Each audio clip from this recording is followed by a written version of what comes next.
Welcome to Crafting for Almost Everyone. Today we're going to do something a little bit out of the ordinary. We're going to be taking our Rubber Stamp Tapestry stamps and we're going to be stamping them on some ceramic. And this is one I played with earlier. There's the top and there's the bottom. I hope you can see those. They look kind of cool. I got these soup bowls at a thrift store for 49 cents each. You can't beat that. And I figured, let's play with them. So I have another one that I haven't done anything to yet, and I thought I'd go through the process with you from start to finish and kind of explain what I did and how I did it. And the first thing you want to do when you buy or when you're going to paint or do anything with ceramic that's already been fired and may or may not be dirty is you want to wipe it off really well with some alcohol. And so this is just the 70% alcohol that I use for other things. Looks like this one has a little chip in it. That doesn't matter to me because, as you know, we're just going to be practicing with it. And then the top of it had a sticker on it, and I'm just going to again use the alcohol, and the alcohol should take the sticker off. Goo Gone will take it off if it doesn't, but I'm pretty sure that's what I used last night on the other one, and it just took it right off. And it does. I'm not going to paint on that surface anyway, but all you do is you kind of, when you've got the alcohol on there, you want to really push down on it to get down into that sticker debris. We'll call that sticker debris. And then you're going to just wipe off the top. Oh, look, I have paint on my hand already. I had a little trouble with the camera, and I had all my paints already set out, and then I dropped I had some malfunctions. You can imagine how well that went. And the paints I'm using are Folk Art multi-surface, and they're made for the dishwasher safe. They're made, you can either, this is what it says in the back, you can either let them air dry for 21 days, which I'm not doing that, or you can bake them in an oven. What you do is you air them dry for an hour, then you put them in a cool oven, you heat it to 350 degrees, you bake them for 30 minutes, you cool them in the oven, and then you remove them. And you're not supposed to come in contact with food, so you don't want to put it inside the lip or anywhere where the food would come in contact with it. That's why I've kind of gone around the top and around the sides with it. What I've done, I have Cardinal Red, Lemon Custard, Vivid Orange, Lavender, Pink Melon. The Pink Melon and I have had a few moments here. It's already gotten everywhere on me and on everything else. I don't know how I do that when all I'm doing is putting it onto a kind of a palette-y thing, but that's, you know, neither here nor there. I covered myself with it. Then Citrus Green, and the last green I used is Thicket. So those are the colors I used, and I kind of blended them together. Okay, you're going to have to excuse my paintbrushes because, as I said, I dropped this. Luckily it landed up and down. Flat, I mean straight. Flat with the paint side up. I blended some of these paints because I wanted a little bit of a brown color and some less vivid colors, and then my paintbrushes, as you can see, had a moment. Yesterday I tried putting the paint on these cosmetic sponges and stamping from those, but that did not work well. The paint soaked into the sponge, but when I tried to stamp on it, it just didn't do well. So I think what we're going to try is what I did yesterday that did work, and that was using paint brushes. Excuse my paintbrushy, scary math. So I did kind of mush some of them together. We're going to be using these really nice stamps from Rubber Stamp Tapestry because they've got really nice defined images. And yesterday when I stamped with them, it was really easy to stamp. I left the lid on when I did it so that the lid was easier to maneuver, but I think I'm going to take it off because I want you to be able to really see this well.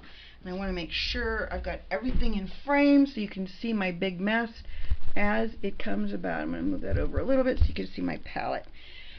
Okay, so this is kind of I'm not sure what kind of flower it is, but what I did yesterday that worked was I just took my paint and I painted over the top of the stamp.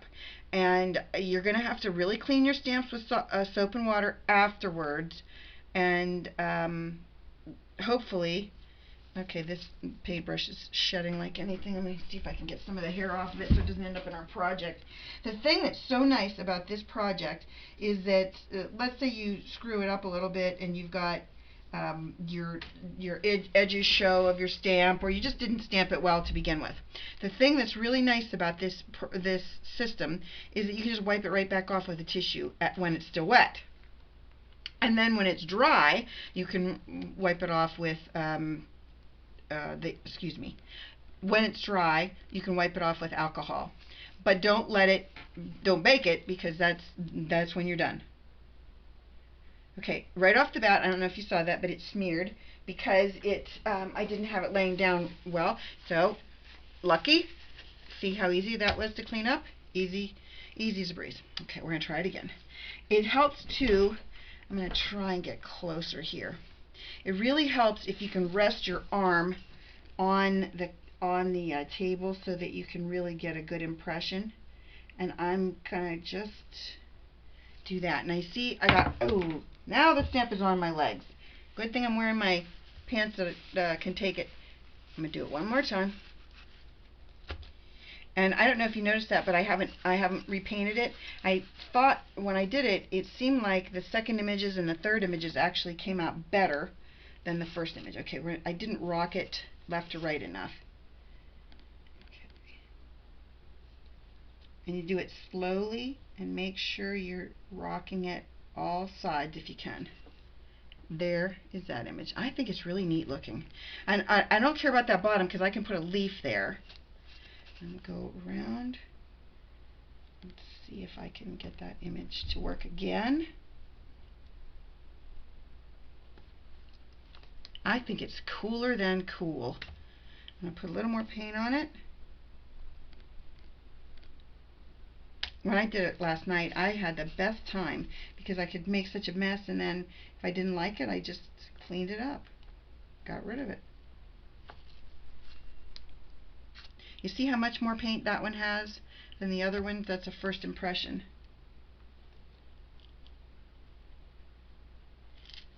There's that one. I think I might just go with 4 of those. And then we will go on to a different color and a different stamp. I think I'm going to use this big, it's like a big leafy fern. And I don't know if you know anything about these stamps. I've used them before in a video, and Lindsay the Frugal Crafter uses them, but the thing that's nice about them is there is an indicator on them. I'm wiping off a little bit of this because I think I have way too much paint on there. Stamp it off once to see if that works. The thing that's really nice about these stamps, and I'm going to hold it up so you can see this. Stamp it once and get off some of that. Okay, see this line right here? That shows you where the stem ends. So when you go to stamp this, remember this one that I did that I wanted to make sure I could stamp below on it? Well, this is too big of a stamp to do that with, but I'm going to show you how that would work when I do stamp with a smaller one. Now, I don't care that that's a little blobby looking because I think it looks pretty cool. And I think I'm going to do this one going... See, the mark is right here. I think this is just so fun. Go.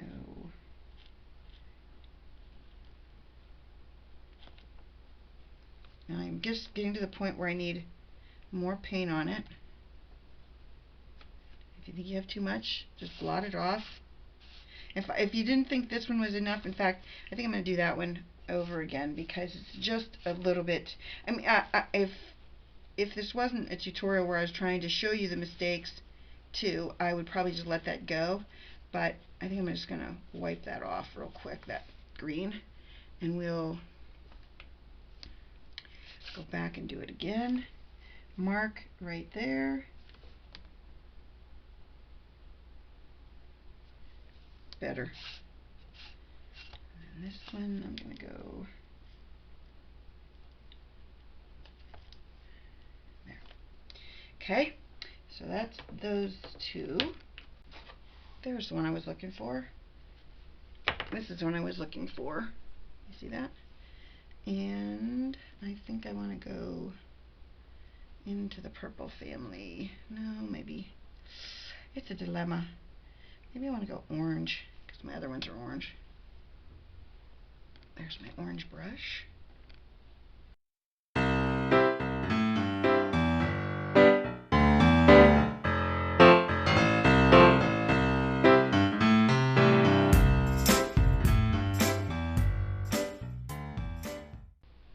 Obviously, you're hand painting, so this is not going to be perfect. If you're looking for perfection, this is not the technique for it. This is arts and crafts kind of 101.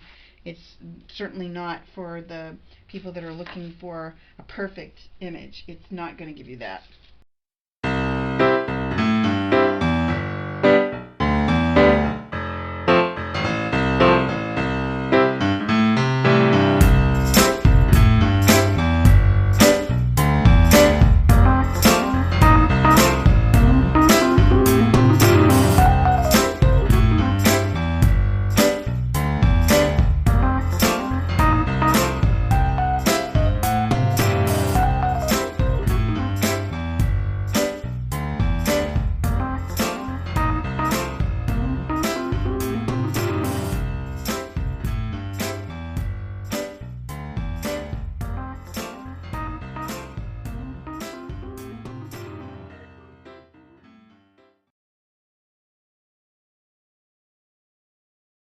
With the same images.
Stuff out of the way, and we'll be ready to talk about our project.